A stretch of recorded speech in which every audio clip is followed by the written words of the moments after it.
Okay, I'm going to be demonstrating a pre-trip inspection. I'm going to use this car as my model. First thing you're going to want to do is take a walk around your car. Inspect it for any damage. Checking your headlights, making sure they're not cracked or damaged in any way. If you have fog lights, you're also going to want to check them to make sure they are not cracked or damaged in any way. Go around your vehicle, make sure there's no cracks on your windshield. Your inspection stickers, if you live in Pennsylvania or any other state that requires inspections, are legit. Check your mirrors to make sure they're not cracked. Side windows.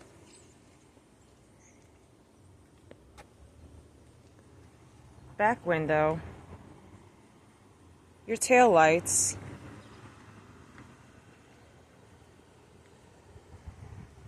Oh, back up. Your license plate lights. The covers are on and they're not dangling. Windows. Passenger side mirror. And the other side of your windshield. After doing that, you're going to want to inspect your wiper blades. Check to make sure they are not dried, frayed, cracked, dry rotted. Inspecting them. If they are dirty, take a wet napkin and wipe them clean. Next, we're actually going to turn on the vehicle because we want to check the lights.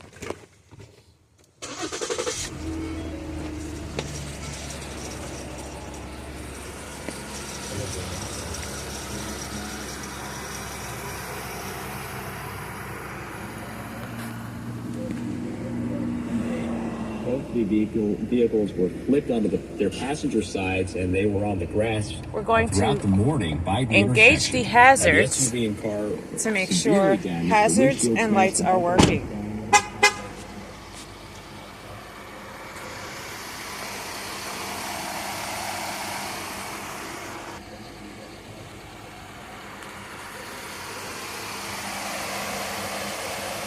You're going to want to make sure that your blinkers are working, your side marker light is working, and your headlight is working. You're going to want to do that for the passenger side as well. Your turn signal, your headlight, your marker light. Then you're going to want to go to the back of the vehicle and do the same thing. With this one, you're going to make sure that your running lights are working. They are currently all working. Your hazards are working. And I'll teach you how to try your reverse lights in a moment. Back in the vehicle, vehicle is still on.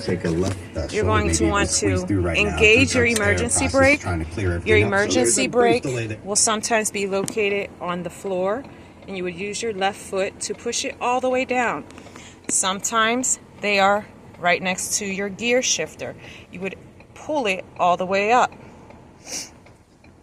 Now that you engaged your parking brake, you're going to put your foot on the actual brake and put your car in reverse. Your car should not move. If your car moves, you need brakes. Now we're going to go back to the back of the vehicle and ensure that the reverse lights are working. Making sure also your license plate lights are working. Side marker lights are working. After you have done this, get back in your vehicle, engage the brake, and put the vehicle back in park. You might feel a slight motion because your car was in gear. Now you can disengage the parking brake. After we've done that, you're going to disengage your hazards and try your turn signals by themselves. We are going to start with the left turn signal.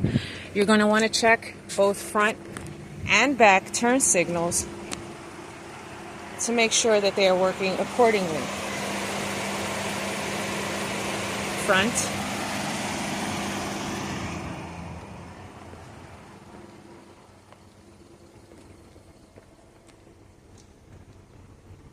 back. Now we'll go back inside the vehicle and try the right blinker.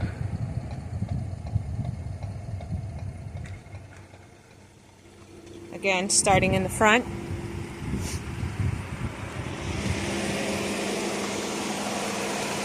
Blinker is working.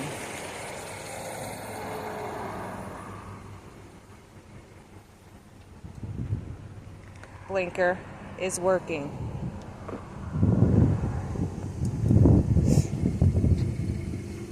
To test your brakes, your brake lights, there is multiple ways you can do so. We don't have a window behind us at the current time, but when you are in a parking lot with a window or using a partner, have them press the brake so that you can see the brake light is on or which one may be defective and needs to be changed out. You can also use a window by reversing up to a storefront window and using your rear view mirror to look into the window and see your lights. If you see all your lights are on, perfect. If you see one of them are off, you should change your lights. Your blinker lights will also give you an indication, as it will hyper flash when there is a light bulb that is out on that side. If your blinker is hyper flashing in any direction, you should inspect all your lights on that side. If they are both hyper flashing, there is a light out on either side, on both sides, should I say. There is a light out on both sides, and you should find it.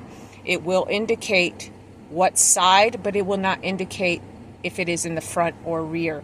So you should definitely check both front and rear to make sure that your lights are working as according to any state law.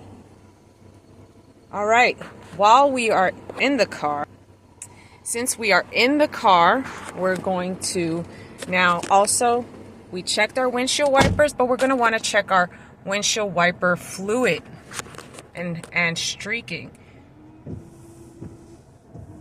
We do have windshield wiper fluid and we see no streaks, so we know we are good to go.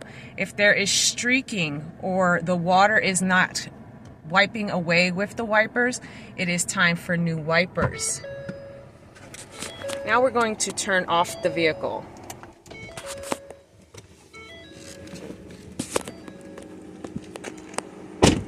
Now that we turned off the vehicle, we're going to want to inspect all four tires. In inspecting all four tires, we are going to ensure that the tread depth is appropriate for minor drive or long drive. We're going to check our tread and we're going to check our air pressure. You could check your tread two different ways, using a tread meter, which will indicate anything in the green is good. Anything in the yellow needs to be evaluated, and anything in the red needs to be replaced immediately. You can also do the penny test, the Lincoln's Head penny test. So let's go ahead and start with the tread depth meter. Using the tread depth meter, you're going to want to push it all the way down. You're going to want to place it in the second or third tread, and then you push down slightly and you will see the meter comes up and it will tell you this car front driver's side is currently at the 6 mark. No, at the 8 mark. I'm sorry, can't see it inside there. So the tread depth we know is good for a road trip.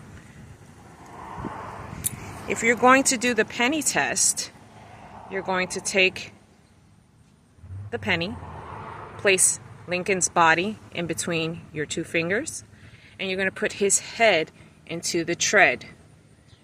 Same tread we're using. I can't see it. If you can cover up Lincoln's forehead, then you know your tread is good. If you see any of his hair coming up, your tread depth needs to be evaluated very soon. Now, you would do that for all 4 tires. When checking for tire pressure, you can refer to your owner's manual, and you can also refer to your door jamb. It could be possibly on the door jamb here, and sometimes it is actually on your door frame. So in looking at this,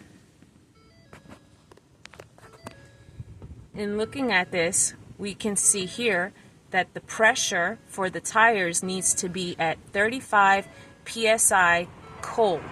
Cold meaning that you have not ran your vehicle in at least 3 hours and your tires are quote unquote cold.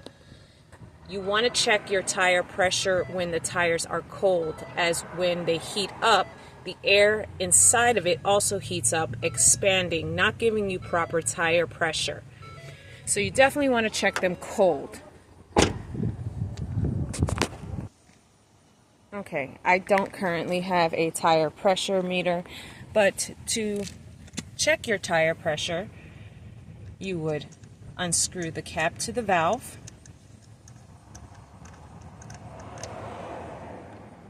You would place the tire pressure on.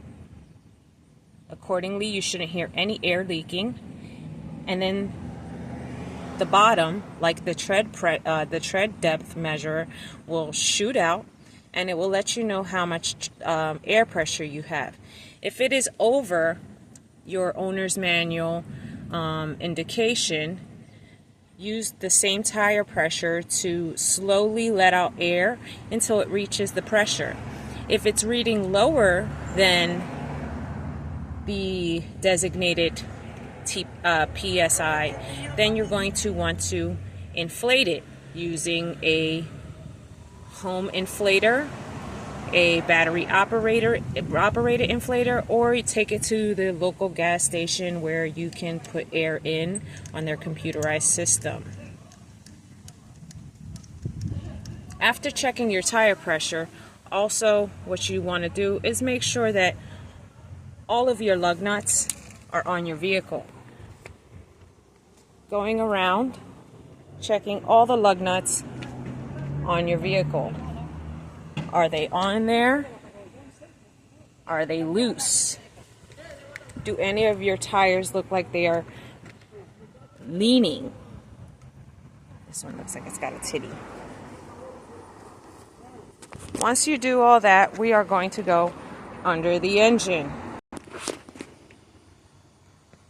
I should have probably told you how to open a hood, but everybody's different. Everybody's car is different. So while we're here, things we're going to check for, you're going to check your battery terminals. Are they on properly? Do they look like they are melting? Are they green and rusty? If so, take it to any shop that does a free battery check, and they can tell you what needs to be done, if a new battery needs to be replaced, and they can even clean the terminals off for you. If they are so bad, they will actually be able to cut and replace these terminals for you. And if a new battery is needed, most places do it free of charge. Battery is not free, but but the installation is. You're going to also now, you're going to check your fluids. This is windshield washer fluid. As you see, there's nothing in there, so you're going to want to refill that before your drive. Usually these are clear and you can see through them.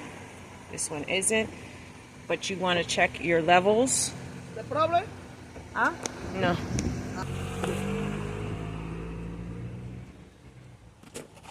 You're going to want to check your levels.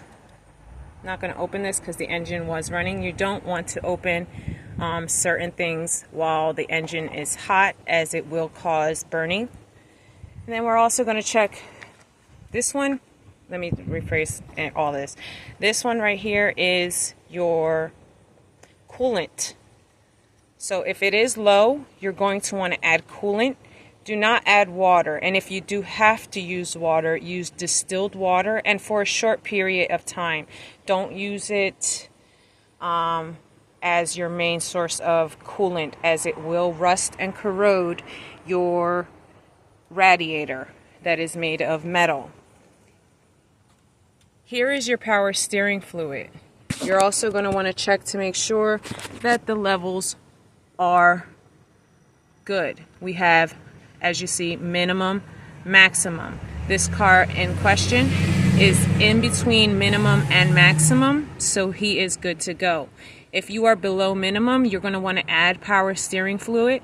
If you notice that you're losing power steering fluid quite often, you'd want to get it diagnosed by a certified technician, because your power steering housing might be leaking or one of the hoses might be. Next, take note, this is your engine oil. This is the blood of your vehicle. Without it, your vehicle will die. You want to note the type of oil your vehicle takes. Not all vehicles are the same, so do note. This vehicle in question takes 5W30. It's a synthetic oil that this vehicle takes, so you would want to make sure that you are using synthetic oil on top of the synthetic oil that's already in there. If you're using conventional oil, add conventional oil on top. Do not mix the two, as it will hurt your engine and it will be very costly. If you love your car, do that. This is the oil dipstick. This is the indicator that tells you how much oil is in your tank and if it's clean or dirty. Alright, this shot's probably not going to be the best because I need both hands, but I'm pulling out the dipstick and it's not working for me. I'm going to put the dipstick in front. I'm pulling out the dipstick nice and slow. As I take it out, I wipe it with the napkin. First time round, you're going to wipe the entire stick off. You don't even have to check it yet. Just wipe it all off to make sure any splash from the engine does not give you a false reading. Now, put it back in nice and slowly. You're going to hold it down for about 3 seconds. And then you pull it up again, nice and slowly. Using the same napkin, you take it out. And once you see the last of it coming out, you stop so that you can read it. Right now, as you see, it is a little brown. It's not black, it's brown. And it is in between the half and full mark. So this car does need a little cap off, but it does not need a changing. If you cannot see through the fluids, as you can see, they are like a translucent brown. If you cannot see through the fluids, your car is asking for an oil change badly. Once all those levels are checked and you feel confident, oh wait, I should tell you, definitely use windshield washer fluid. That does not freeze, especially in the winter time. A good product to use is Rain-X, the orange and the green one. They're awesome for your windshield washer fluid. And for oil, This car loves royal purple. So now that all that has been taken care of and looked at, you're going to want to close your hood.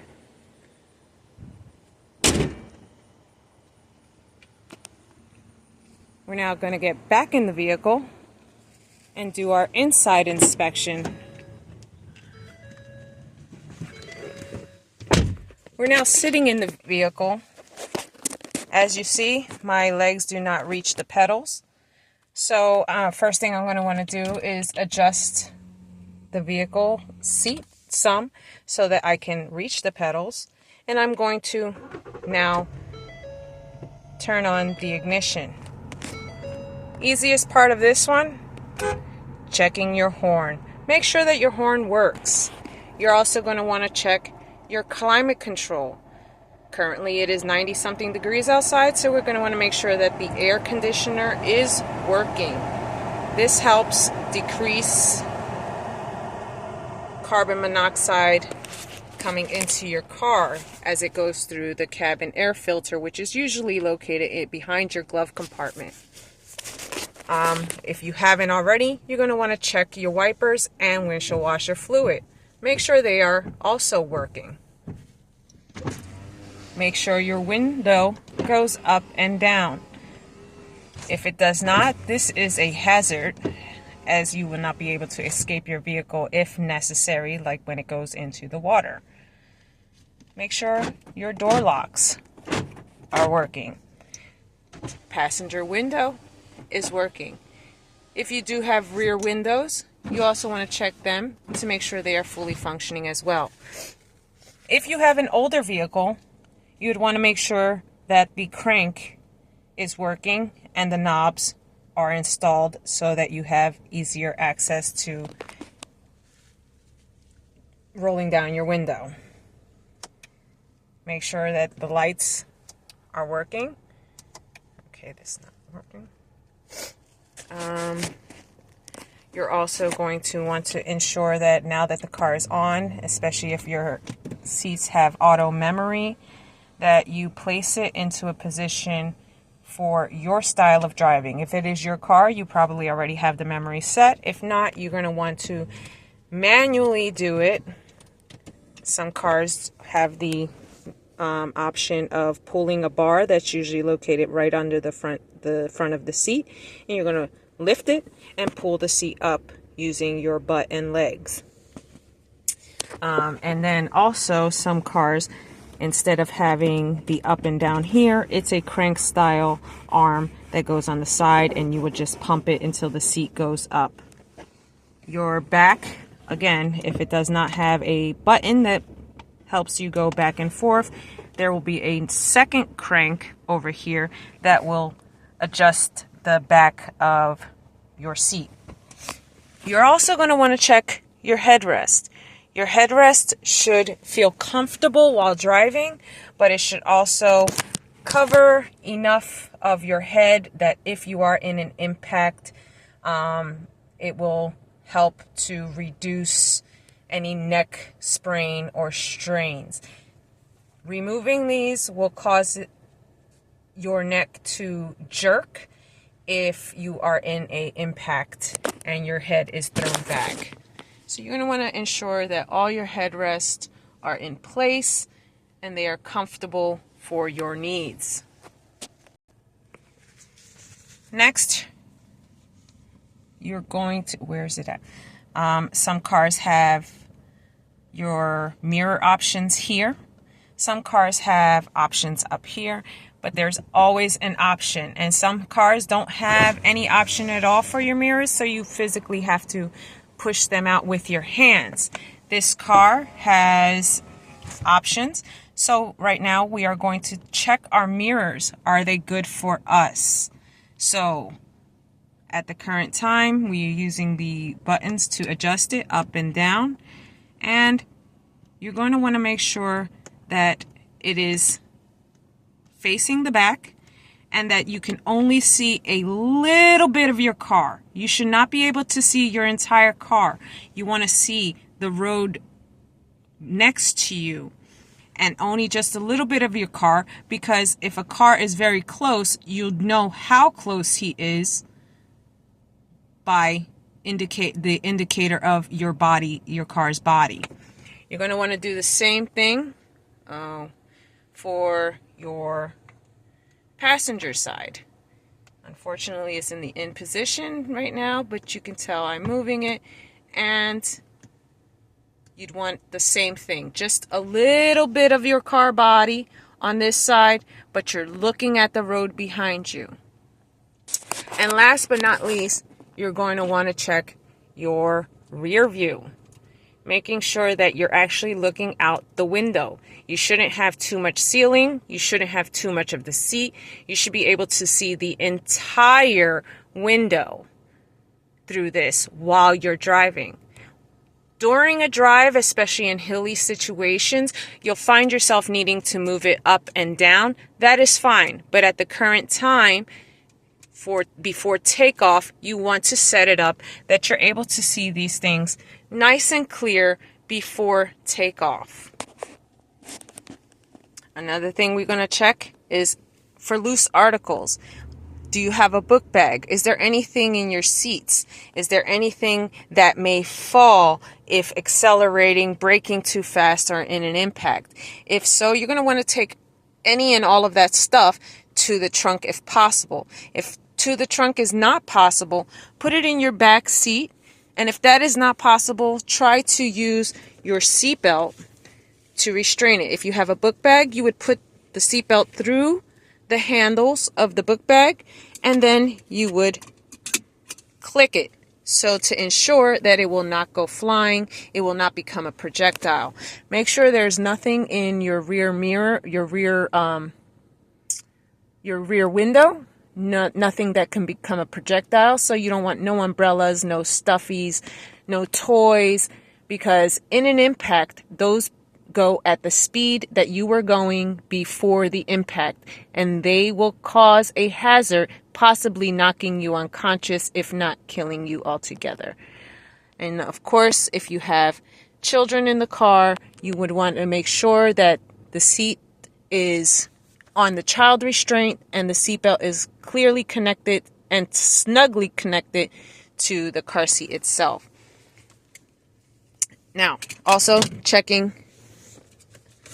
We already did this one before, but I'm going to also check to make sure that seatbelts do work. So you would click it and pull. If it comes out, you are going to need a new seatbelt harness. You do not want anyone, especially somebody you love, flying out because you didn't want to pay the money to get your seatbelt fixed. So then we're going to also check our own seatbelt. You're going to put it across your body. Make sure it's snug across your chest. And if you need to, you have an adjuster right here. If you're short and the taller you are, you can put it all the way up to just ensure that it is going across your chest, over your shoulder, and up. You do not want it cutting into your body. You want it nice and snug. If you have a two-piece seatbelt, you're going to want to put the lap belt on, and then you would put the chest belt on. This will ensure that during an impact, you stay put, especially when the airbags, if your car has airbags, deploy. Airbags do hurt and can kill if you are not in your seatbelt. And also, here we are. This is our fuel level. You want to check your car's fuel level. After we checked all the engine oils and windshield washer fluids and power steering, the last type of fluid you're going to want to check here is your gas. At the current time, this one is at full. You should keep at least a half a tank in your car. If you happen to go below that, I would say it's time for a fill up. I believe that concludes my pre-trip inspection. I believe. I'm just going by what I usually would do before a long road trip. If I remember something, I will definitely get back to you.